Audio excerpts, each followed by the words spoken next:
KK Odeluga. Mazi Ejikeme Obasi. Mazi Oke Okachuku. This is Straight Talk Radio, the world as we see. Coming to you from WGHC 98.3 FM. Your voice, your music, your station. Listen to us this and every Saturday at 4 to 5 p.m. U.S. Central, and this and every Tuesday at 9 to 10 p.m. U.S. Central. Ndewono. Hey, Igbo Kwenu. Hey, Wano. Hey, Sultan. Hey, Atan. Hey, President. Hey.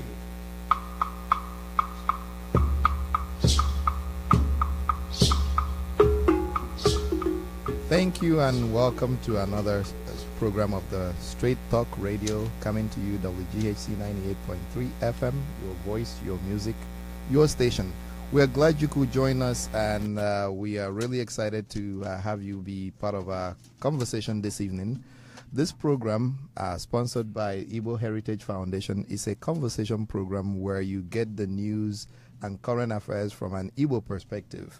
And although you're getting it just from an Igbo perspective, what we are hoping is that you are also able to share your own perspective with us by calling us at 773-942-7167 or by entering comments on our WGHC 98.3 FM page on Facebook Live. And this evening, we're going to talk to you like we talked about on the last program. We actually want to dedicate our Tuesdays to talking about all things global, and Saturdays we'll go a little bit deeper and focus on Africa, and starting from the point of focus, which is where we all hail from in Nigeria. So this week in the U.S., a whole lot is happening. We have a whole lot of things going on in the news. We started the week, the Sunday, with U.S. and allies actually putting a stamp on the happenings in Syria, saying that they don't like the chemical weapons use. So we had the allies and the U.S. drop some bombs on factories known to be chemical factories in Syria. But before we dive into that conversation, I would like to introduce my co-host, whom you already know very well by now. By the way, I'm Mazi Oke Okachuku, and with me in the studio are Mazi Ejike Obasi. Mazi KK Odeluga. So welcome to our program, and I was talking about the U.S. and allies. We talked about this a little bit on the Saturday program. We went a little bit global, talking about what's going on in Syria and why it seems like the world is turning a blind eye to atrocities going on there. And we saw U.S. and the allies act. We also see the response from Russia and some of the people who don't agree with the actions. Mazi Obasi, any thoughts? Well, I think it's a very sad situation for the Syrians. You know, this is a country that has produced a lot of very, very resourceful, enterprising people. And it saddens the heart to see the amount of suffering that they are going through. My view, to tell you the truth, is if you go back to the adage, when two elephants fight, it is the grass that suffers. I remember having a conversation with a Syrian friend of mine. This is, of course, years back, before it degenerated to where it is today. And he was full of, fire that something will happen, we will kick this man out. And I had to share with him my experience from Biafra, to tell him that don't ever believe that governments will care for you and your misery. Anything that comes to you is political. Yes. And politics, unfortunately, has no conscience. Because, again, this is as in Biafra. Many talked the talk, many said and did whatever they wanted to say and do. At the end of the day, the people were left to their resources. It was people that helped in Biafra, not governments per se. it is exactly the same thing in Syria. Today, Syria is a surrogate. This is where, whether you think of Iran, whether you think of Hezbollah, you think of Russia, you think of United States, Turkey, all these regional players, who is looking out for the Syrian people? So what you're saying is, it's become a proxy war in an era where we thought that the Cold War is over. Yeah. The Cold War may be over as we know it, That a new one is starting. but we are still seeing the same players, The remnants. remnant attitude, informing foreign policy decisions, informing actions, so that it is high time the world told itself. We've had so many examples of all these kinds of issues. Like Mazi Obasi said, the Biafra situation was classic. Sorry. Was classic in the sense that here was a nation suffering because of a blockade with so many children dying, and the world was out there debating, this is an internal crisis. Syria has been with us for this number of years, and don't tell me that there are not enough smart people around the table at the Security Council who will know how to solve the problem. But talking about this, right? So the last time we talked about this on Saturday, we brought up the R2P. Yes. And the Security Council and Yes. the conference that happened and the resolutions that followed. Yes. From the lessons from Rwanda and Kosovo. Yes. And actually Biafra, the RTP, if I might say that, right to protect, right, was championed by one man, Bernard Kouchner. Dr. Bernard Kouchner was a Red Cross physician in Biafra. So 67, 68, then he went back to Europe, and then really, based on what they found, they said, look, it's okay to give people Band-Aids, mend their wounds, give them water, give them food, but if you do not solve the problem for which they are being, that is at the root of their issue and crisis, that it doesn't really make a difference. And so Red Cross said, no, you can't talk about what you saw. So they said, no, part of our role as people of good conscience is to be advocates. So that actually led to the founding of the Doctors Without Borders. But the other thing that he dedicated his life to, if you remember in Biafra, that Red Cross was not allowed to bring in relief because they had to have the permission Clearance, yes. from Lagos. And of course, Gowon refused and actually shut down a Red Cross plane, which is almost like, I don't know any time in history that the Red Cross plane has been shut down while it's conducting a humanitarian mission. And so for so many years, so for many months, we were dying in Biafra. There were food stockpiled in Lagos. Red Cross could not come in. And so until the churches broke the blockade. So, but what Bernard Kouchner dedicated himself to was to make sure that the world will come together in agreement that the nations, men of goodwill, that nations can act when a sovereign boundary can be breached to bring humanitarian help. So the RTP that you see today was part of his life's work. Right. I know they called it right to intervention before, and it seemed like the name seemed to connote something different. Something else, yes. And then now yes. it's changed to right to protect. Right to protect. Yes. But my question in the right to protect is, it's almost like, what's happening in when somebody goes to the hospital, right? When the disease is starting early, maybe it's a headache. Yeah, I'll take two aspirins, Tylenols, yes, and I'll see what happens. You don't really start thinking. It's by the time you start feeling the symptoms, it's almost too late. Yes. Right to protect sounds like, all right, right to protect from what? Why don't we have right to prevent? Because sometimes we see the signs of these things about to happen. And so everybody's watching it. We know, we've seen this movie before. We know what the ending looks like, but we wait. and then at And some let it point play out. and let it play out. And even some of the things that, like Syria, for example, where we started this conversation, some of the things are band-aids. We did it before, right? So Trump came in and drew a red line, and the first thing he did when there was a talk of chemical is go drop one big bomb, and everybody talked about how huge that bomb was and how devastating that bomb was, and we let Russia and Syria and the rebels, or whatever we call them, continue the fight, and everybody had their own corners, and now a few people were killed with guns that are not chemical weapons. A few people were killed with all other things that are still bad. And we wait. And then we hear chemical again, and we go drop a few bombs. And then we're going to return to our enclaves and watch until another chemical weapon. Well, therein lies, but it goes right back to where we started. Politics is amoral.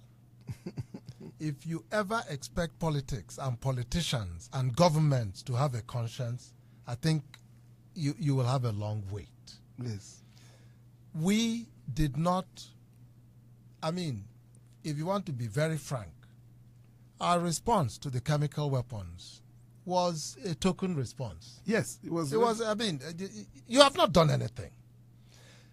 Actually, and I'm glad you bring this point out, barrel bombs have killed a lot more Syrians than the chemicals have done. Yes. And the issue is more or less a warning to say, if you bring out chemicals weapon, there will be a price to be paid. Yes. But if you kill these people by any other means, use guns. Why use chemical weapons? You can starve them to death. We advise you to can use starve guns. them to death. We don't care. Yes. You can drop barrel bombs on them. There was I forgot the name of this town now, that was besieged.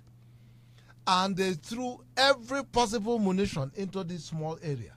This same area where these chemical weapons supposedly were used. Yes. Finally, when the thing broke out, you see starving, hungry civilians that have been in the basement for weeks and weeks and weeks. No food, no water, nothing. Coming out. Without the chemical weapons, were they still not starving? Were they still not dying? So it is, in my opinion, hypocrisy. Yes. Hypocrisy.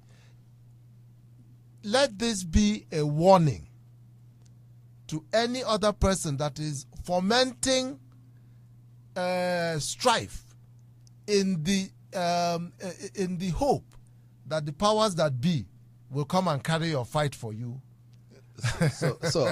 Well, let me make sure we make a distinction. But by the way, before I do that, I want to give a shout out to Mazi Pius Eze, who was listening to us, and I see your comments on Facebook. You followed us through the discussion about Biafra and Gowon and Awolowo, and was even suggesting that posthumously that we should get we should indict Awolowo and then Gowon must answer for crimes that he committed against yes, humanity, yes. and that the UN is immoral. That's his opinion, and I agree. Right. That is significant. Yes. You see, because most people look at the United Nations and say, okay, if I get in trouble, at least some big brother is going to come to my aid. Yes. What we forget is that United Nations was created as a place where the so-called superpowers flex their muscles, make all the decisions, the Security control Council, the future votes, and the destinies of the rest of the world, and actually do things based on their own whims and caprices. So if I don't like what's being said, I'll veto block it. Yes. So one nation would now say, don't do anything that the world wants to do. If you so have power enough to get in the Security Council. Yes. Mbe si na afia bụ unu dum mmadụ niile. So we cannot continue as a civilized world, cannot continue to be looking it's at not a democracy at the UN. Right. So the UN is actually very ineffective. During the time that we were under the gun of suffering under Gowon, the UN said, oh, no, then that's not their problem. It is an internal conflict 3 million children starved to death, and UN is sitting by the side. Syria, look at children dying, Somalia, mothers, Kosovo, Rwanda. You could go down. That's right. the So list. it's a place where they gather. The big boys will now say, okay, what are your interests? For example, before we drummed the little bomb we did, which is it cost 105 missiles at 1.5 million per Well, missile. there you go. It's not a small change. Yes. So And the then that tax, city, Chicago, is looking for ways to fund schools. oh, that's the point. Well, But you know, that's okay. you will always have the poor with you, but I want to stick with that. So, but I where I thought you were going with No, that is my point though is, we first of all clear the ground. Okay. yes. Okay. Move away.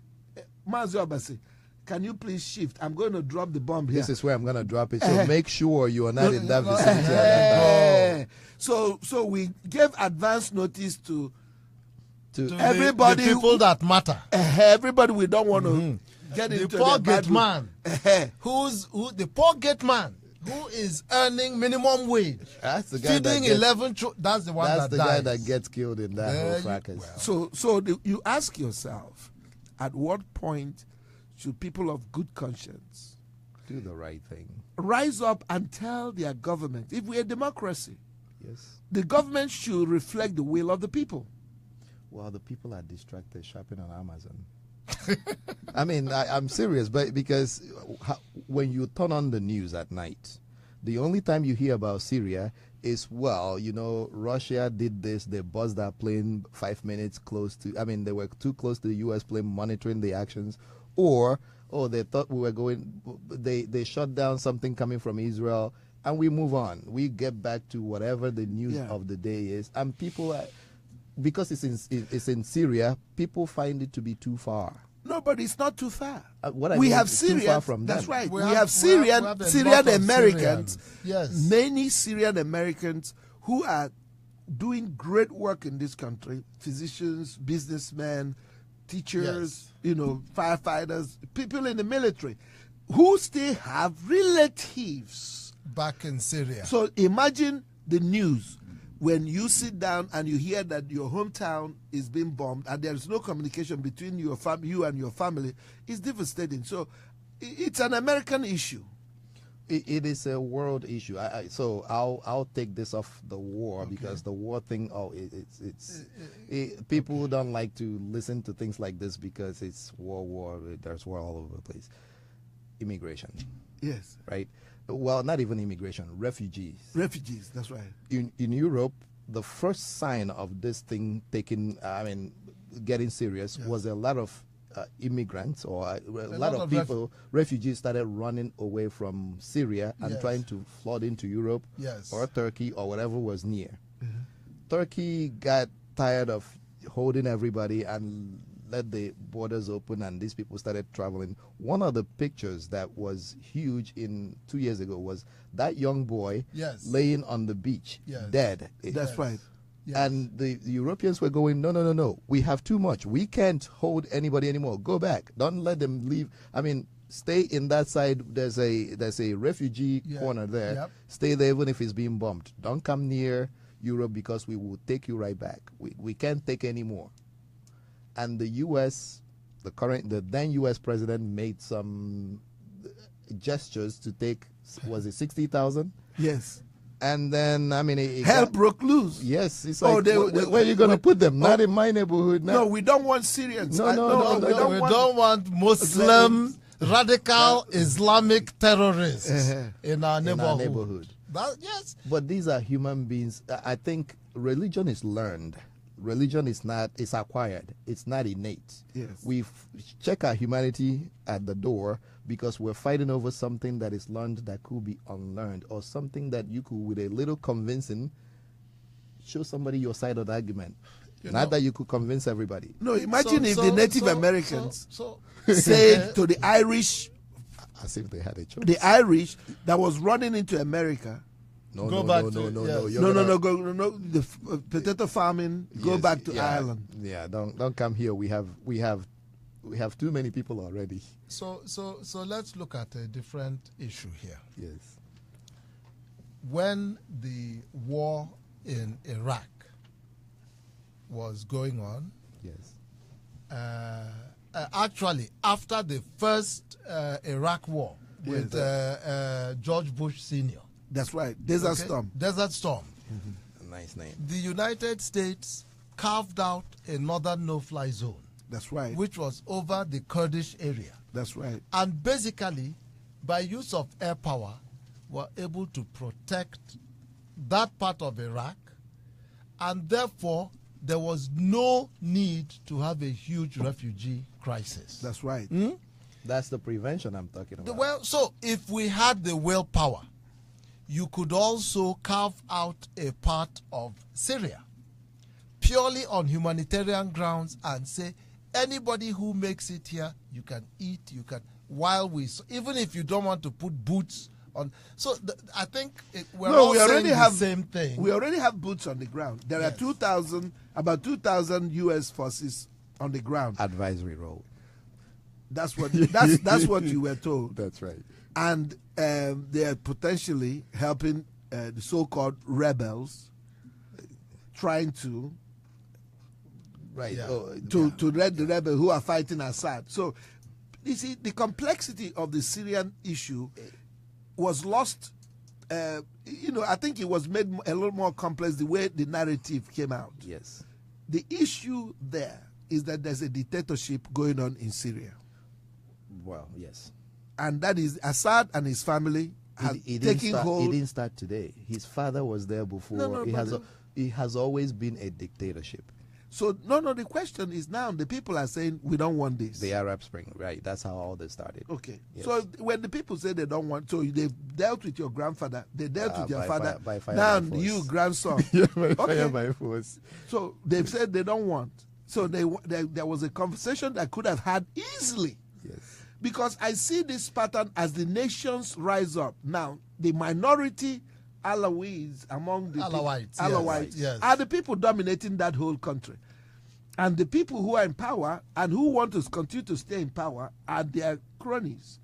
Now, the issue, remember, it's part of the conversation, the deal was like during the Obama administration, was if Assad will agree to move away, go into exile, and allow a new coalition, an election, a new rebirth. A transition. Yes. What happened to that idea? Well, he got some people in his ears. No, I think what scuttled that idea in large part was also Russia. Yes. Right. Russia moved into the void created by this waffling in terms of Europe and the United States having a firm, clear-cut agenda. Yes. Everybody Russia was tired moved of the in. Iraq war. Yeah. So now Russia is a little bit more difficult. But I will also want to point out again, United States, France, and Britain, because it was really the big three. When we say allies, yes, then we think of the coalition of the Second World War that included even Nigerians fighting in Burma and all of that. No, this is United States, Russia, and France and England. Okay, all of them together. So all the missiles that were dropped were made in USA. Well, Russia quietly stepped out of the way. Russia has the capacity and capability to actually try to intercept and shoot down a lot of those missiles. They chose not to do that. All the missiles that were dropped were carefully dropped in areas that were a considerable distance away from the Russian assets. Now, you look at when Israel bombed Syria, Russia intercepted. And they actually went into they hit Iran, where Iranian troops were there. Yep. So you look at it, you really see that the elephants are fighting. Israel, Iran, Russia and their allies. I don't know who we are fighting. Well, Al-Qaeda and ISIS. Wow. The ordinary Syrian is bearing the brunt. It's caught in between these people. And you see these pictures of this elderly. I saw the picture of a very old lady bent over, hunched over. She's lost everything. She lost her children, boys, and her family is now displaced in a refugee camp. The woman has no part in this conversation. All she could say that the government has done us bad. So, I mean, does Assad has any conscience? Assad, the rebels. I mean, this is it's everybody's checked. Is checked. I mean, I don't know how to say it best. I will answer Mazi Olega. Does Gowon have conscience? Does Gowon, Murtala Mohammed, and all Obasanjo, do they have a conscience? Yeah. Were they not aware of what was happening in Biafra?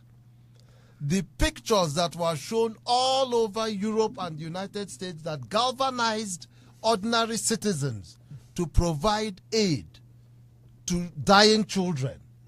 Did you not yourself witness beaten down women who had lost everything in Biafra? That's true. Who did it? Whose heart did it touch? Yeah. It goes back to where we talk. Politics is completely immoral. What we are not seeing is that the refugee camps that is going to grow out of this is going to put people and nations in a spot that they're going to be in for decades. It's not something 5 years later, there's a different story. This is going to affect the lives of many, many, many generations to come. Okay, so think about the young boys. What would they 5 think? years old, 6 years old, They'll be angry 3. at the rest of the world. So they for their live. lives. They live in these refugee camps. Yeah. No hope. They are outside of the organized world and system, Yep. and they grow up bitter and angry. Yep. They are more easily radicalized. If the lesson of the Russian program in Afghanistan is anything with the Mujahideen. That's right. Yes. It was those children that came as orphans out of Afghanistan that were taken by the ISIS in Pakistan. Yes. And organized them in madrasas that became the Taliban. They became the Taliban. Yes. These were young boys that were displaced out of Afghanistan, went to these madrasa schools Taliban, where they were Al-Qaeda. so they were radicalized, and then out of that whole group of young children became Taliban that now came back to take over Afghanistan. Now, in that whole process, two things were born. Taliban was born, Al-Qaeda was born. And now we've seen the root of it down to ISIS. And the conflict that have now engulfed the entire Middle East and the rest of the world. If we must learn the lesson of history, this is the time to stop human suffering and address humanitarian needs and see the impact of war on families, on children, and on women. And everybody, pull back a little bit. Which brings you right back to RTP.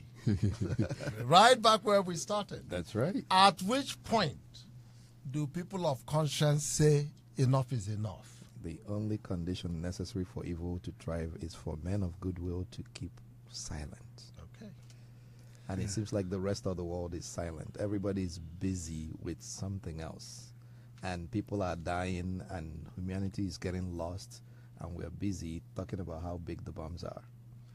And you're talking about Syria. There's another big crisis that is brewing. Brewing. Shall we All talk over. about the Rohingya and Burma? Yes.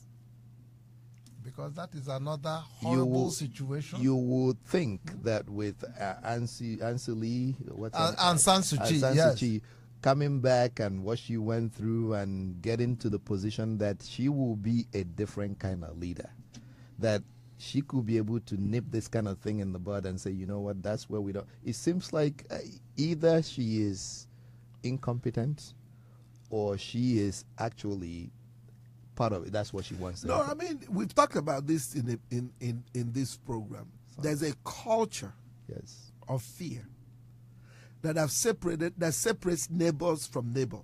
Yes. So you see it in daily life, Yep. but then you can also see it at national levels.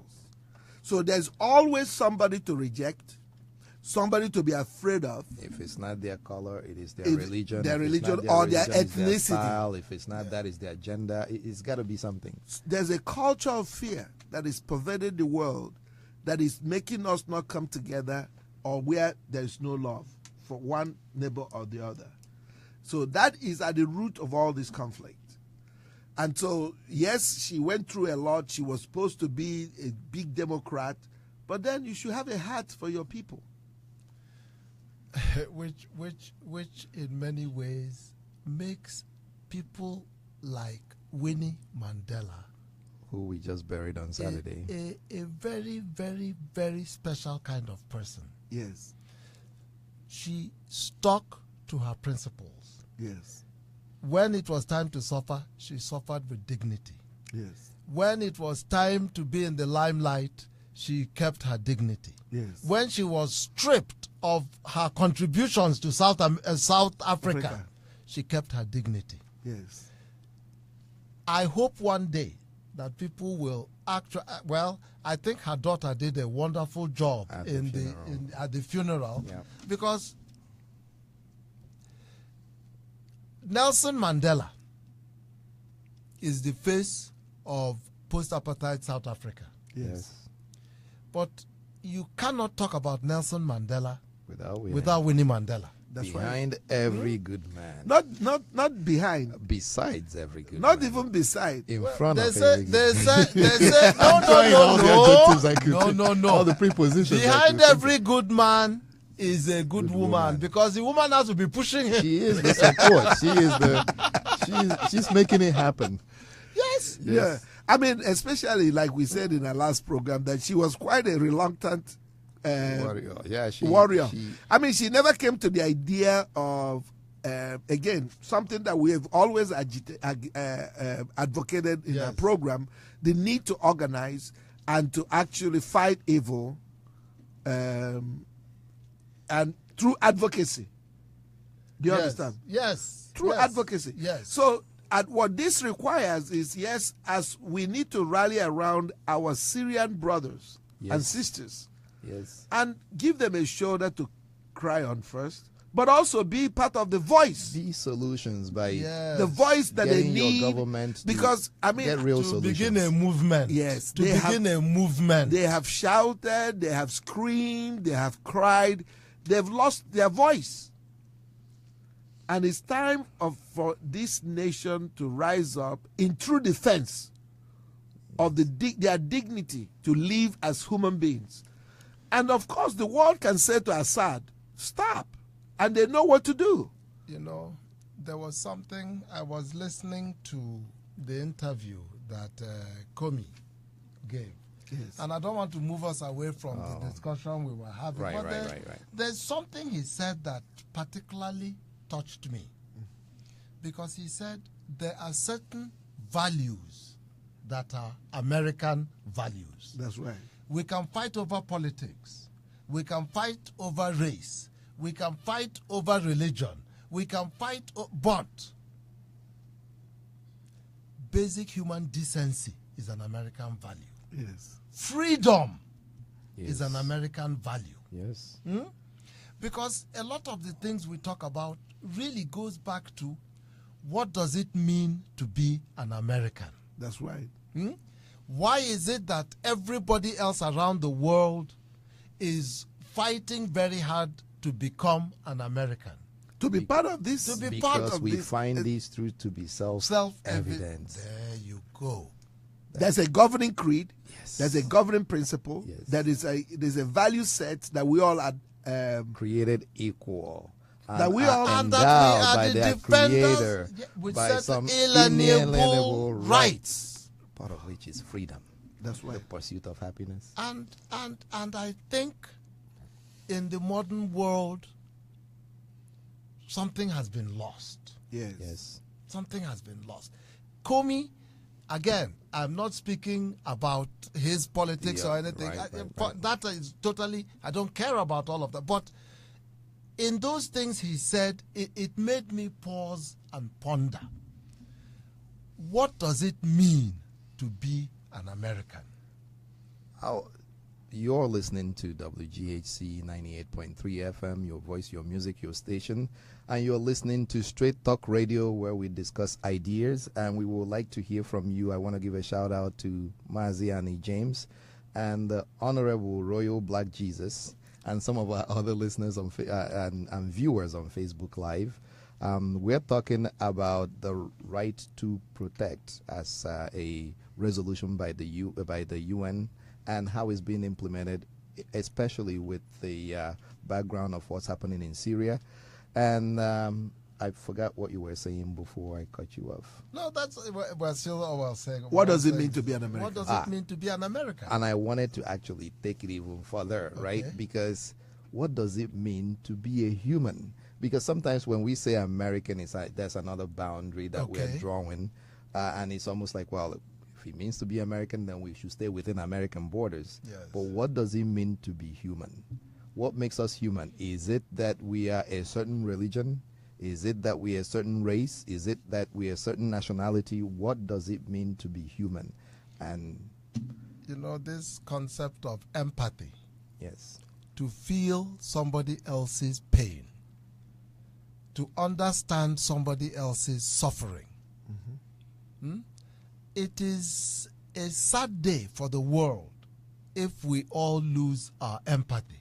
That's right. When TV becomes entertainment, somebody, you know, like they say, you watch, now we talk about the mother of all bombs, but we don't think about what the mother of all bombs is doing to the people in the mother of the earth where that bomb is dropped. Yeah, the mother of all bombs is new. I mean, I remember the razzle dazzle. I mean, Rumsfeld. Yes. Every language he used bothered me, maybe because of me.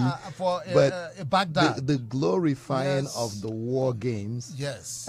And you're thinking this is being dropped on human beings. This is about disrupting lives that will never be the same again for a long, long time. Yes. And the way we talk about it, maybe because they're in the military and it's easier for them to to live that way. But Rumsfeld was not in the military. You have to.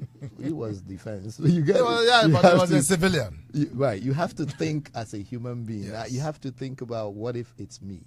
Yes, because Yes, that is why we're talking about being human. Yes. You can't separate yourself from people's pain. It's only when you create that dichotomy, then you can actually react in such a way that is devastating, where you don't feel their pain.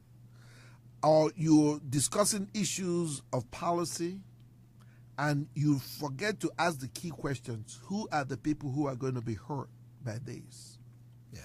Both the people you send, because what we forget sometimes is that the young men and women, the brave young men and women who we send into harm's way to do some of these things for us, their lives are changed forever. Their lives are changed. Even if they didn't get hit by a bullet or anything. That's right, because their lives are changed. what they've done sometimes haunts haunts them. So what they've experienced sometimes haunts them. The acts and the impact, some of them spend their entire life trying to clean up that. There are a lot of American veterans who are back in Vietnam today doing charity work, creating relationships, trying to give back to that country. Knowing what they did. Knowing what we did as a nation. Yes. And so also there are a lot of our Americans who are back in the Middle East doing a lot of humanitarian work.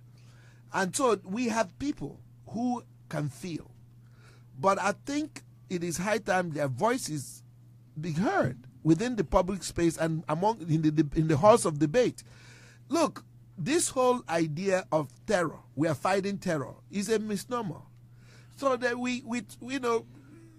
Well, some people don't see the connection, right? So some people see the after effects. So there are all these people trying to shoot you and kill you. Right. Why is somebody trying to kill you? Yeah, the people who are trying to kill us and shoot us and cause terror are the minority. They are less than 1%. If you go to Syria, the people who are actually involved, you could say, okay, active members of ISIS or active member of maybe 1%. The rest of the people are young men like me and you who are fathers and husbands and men who are trying to make a living for their family. Who are trying to live the same, That's right. under the same inalienable rights granted by their creator. That's right. But in the name of we're fighting terror, that beclouds our judgment. We do no longer see issues to separate it neatly in the corners, and part of it is also the way we've constructed nation states. Yes. So Syria is an amalgamation of peoples who are Same not. thing that the British and France have continued to do. They did the same thing in the Middle East. Because that therein lies the root of a lot of conflict. You take people that are different nation states that have a different culture and religion, and you force them into this enclave that helps your cause. But more important, Yes. you create a system that drives them in many places to compete against each other. Yes. You do not give them the space to build a cohesive nation. There is no prime directive. You don't go. You So, go in and yes. disrupt the culture as it Yes. is. So So is disruption is empowering the minority to lord it over the majority. empowering one to lord it over supporting the other. Yes. and supporting that because it works out for you. That's somewhere. right. So many of our policy, so-called policy experts, Assad is a known quantity, so let's keep him. Yes. We don't know who is going to come behind him. I am against. By the way, I'm against going in there because you could and you have the power and you are the almighty nation that could take out the leader and put another one. We saw how great it worked out in Haiti. So Assad is, if it's the people's choice, right? Let him stay. If it's not, then what do? I was against, and I'm still against, what my good friend John McCain was pushing them, which is let's arm the rebels. It worked out so great in Afghanistan. It worked out so great in so many other places. That we need to keep doing. I think Obama was the one that looked at this and said, hey, there are no good options, right? Sometimes there are no good options, but there are options.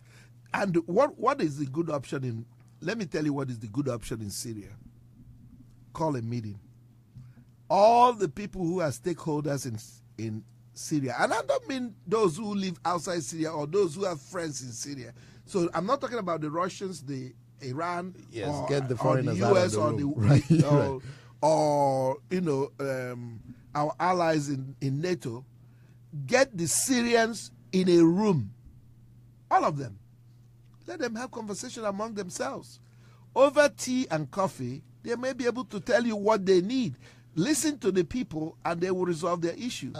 We've not given them the space. To be able to do that, you would also have to make it clear that none of those people in that meeting have godfathers watching their backs. That's right. Right. Because that therein, it is difficult for you to say bring people to a room With a and have a conversation with a preconceived notion and an expected result.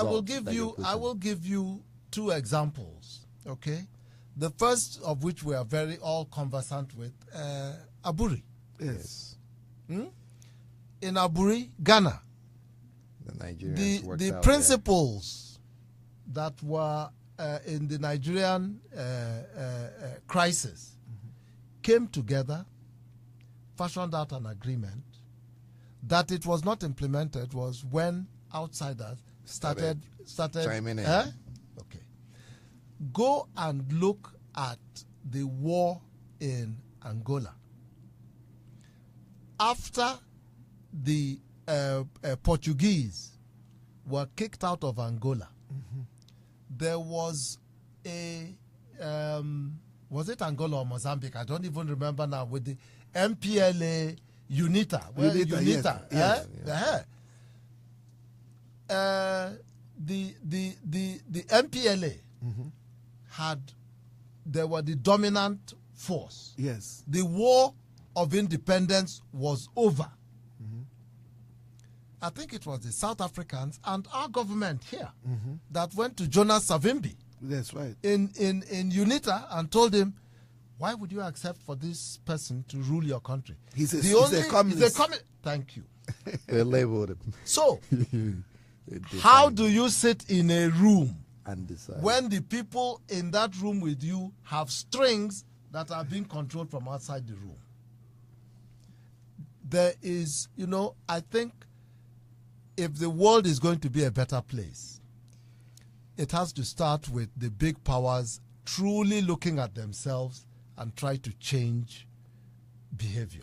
That's right. Yes. Lead by example. Yes. Practice what you preach. Yeah, You that's can't right, say yeah. it's a democracy and then you go disrupt somebody else's just because it doesn't fit you. Or if I want to perpetuate myself in power and it's convenient, then you can give me all the support that I need. Because you're giving me something. I mean, it happened in Egypt. We supported him until we couldn't support him. Mubarak. That's right. Well, And now we're supporting and somebody then else. and then we kicked out who was the first president, and then put in Sisi. That's right. Right. Right, Mubarak now. Yeah, No, it was after Mubarak. There was somebody, the guy they wanted to that they finally said was Muslim Brotherhood. that's right. Oh, right. I forgot his name. Oh, yeah, I know. They had an election and we Yeah, got they a won. we got a Muslim Brotherhood Yes, brother, but you called for elections and he won. and he won the election. And we found a way to get him out of there. You had an opportunity to, behind the scenes, really begin to try to modulate behavior. Yes, Understanding that if the majority voted for this man, he is their choice. that's right. But no, we decided, you know what, democracy is good except... Well, one of our presidents says I'm the decider and I decide. So I think we are taking the same attitude everywhere, where we are the decider and we decide who gets to sit in power when we're there. Yeah. Not that I'm against the U.S. government and some of the smart people in the State Department who understand these issues very well, laying out the facts, but we want to be able to have the facts and make a decision. But also we're asking our listeners and all the other people of goodwill to speak up to your government. Don't just watch TV for entertainment. Yes. Or watch the news for only how does it affect me. Yes. Because what's not affecting you today Will affect you uh, tomorrow. if not you, your kids will suffer it. Yes, because there's a thought pattern. There's a dominant thought pattern that influences decision makers. Especially, you've seen it now. Some are called hawkish, some are called doves. Yes. So, but you see, interestingly, all these people go to the same school. Yep.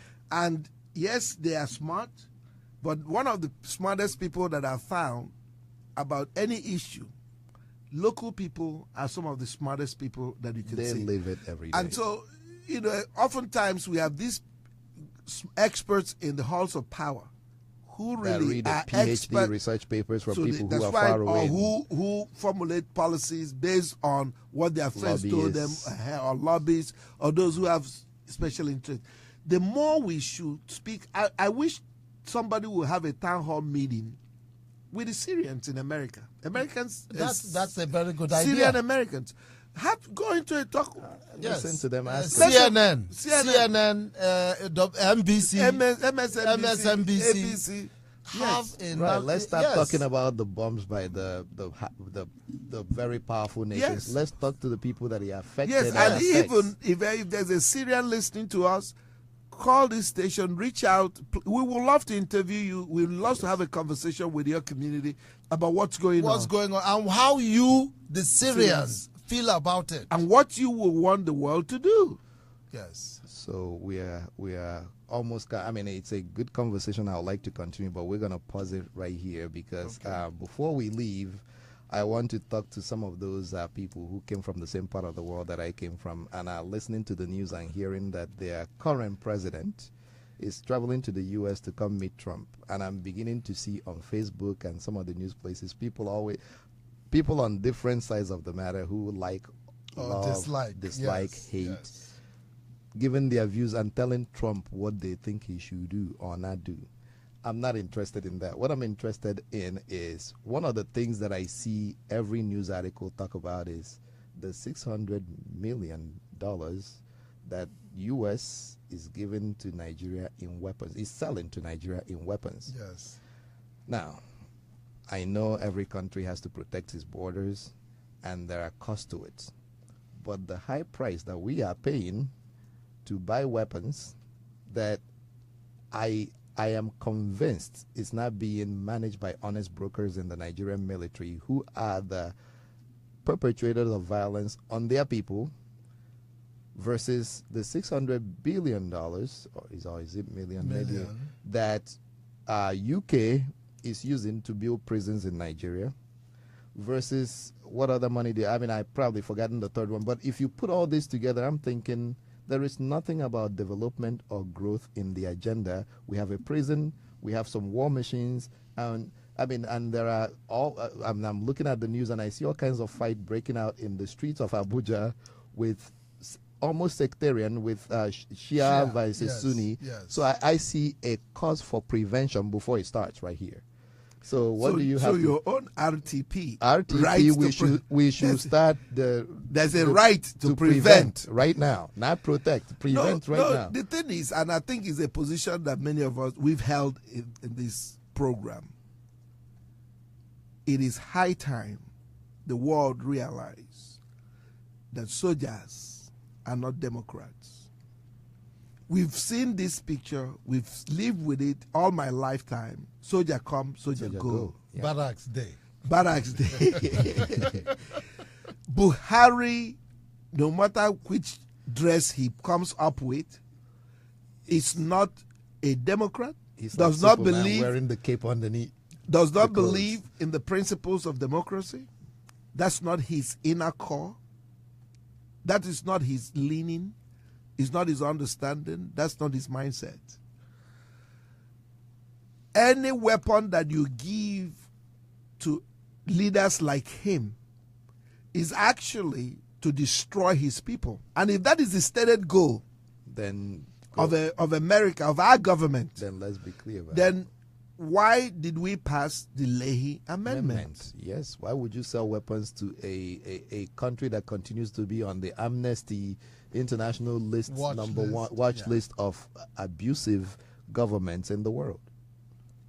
All the security agencies have poor human records. And that is, to put it mildly, they are a murdering squad. They kill, extrajudicial killing, they kill at sight, they torture, and they starve the people. So why are you giving him ammunition? For what? The one you've given him, what has he done with it? This is the reverse. This is the reverse RTP. This is like, let's start this so that we could intervene later, or let's start this and just walk away. So he can come. Yes. And we welcome everybody. He should come. There's a good conversation to be had. I actually, my opinion is that Nigeria is in a very, very precarious state right now. Yes. There is a lot of unrest. There is increasing brigandage. Mm-hmm. There is sectarian divisions are becoming wider every day. It's lack of trust. Things that I never really knew of the divisions in the The sect. Secret Service of most of the European countries, but especially Great Britain, are fully aware of what is going on in Nigeria today. Yes. That they have kept quiet in terms of seeing what is happening, a lot of which they fomented and birthed. Yes. I personally feel is criminal. That 15 billion that Shell is giving to Nigeria to put in the oil industry is going to be a waste if we don't arrest what's steaming underneath right now. All the talk, Buhari can go to the White House and have breakfast, lunch, and dinner with Donald Trump. If he was a responsible president, seeing the pictures coming out of Abuja over the past week, he should be in Nigeria right now trying to find solutions to the worsening sectarian violence that's happening in the country. No, don't you think he's going to use that as an argument? Oh, so already the spin is out. His handlers are already beginning to give him a script. And that script is simple. Oh, Gaddafi trained terrorists right, in I heard my him say backyard. that before he got on the plane. Gaddafi trained. From the grave. So Gaddafi died how long ago? Yeah. this Gaddafi must be real powerful, that he's training people from the grave. Right. Oh, he already trained terrorists. He's armed them. Oh, so you know. So why you being a soldier, what is your strategic plan? What is your strategic plan? Okay, we gave you planes. The first thing you did was to bomb people in Calabar. Where was Gaddafi people then? Then were they down in the south? Then of course you did your Python dance in Umuahia. In the middle of the the middle of the city, with you came with people who were protesting in peace. peacefully. No, they had no. They've never had killed no anybody. They've ammunition. not They have taken not killed a anything. single from Nigerian. They're just on the street exercising their First Amendment right as like we know it in America, freedom of association and freedom of speech. Yes. So he will use that argument of the people on the street to say, "Oh, we have crisis. We need to curtail these terrorists." The country, the government and her apparatus and agencies are the number one terrorists against the people. Violence. From her formation. You can trace the history from the time the British came, established the colonial government, and handed over to the so-called independent country. It's always been one crisis after the other. Yeah. And the class of 66 have lost their right to rule or to govern.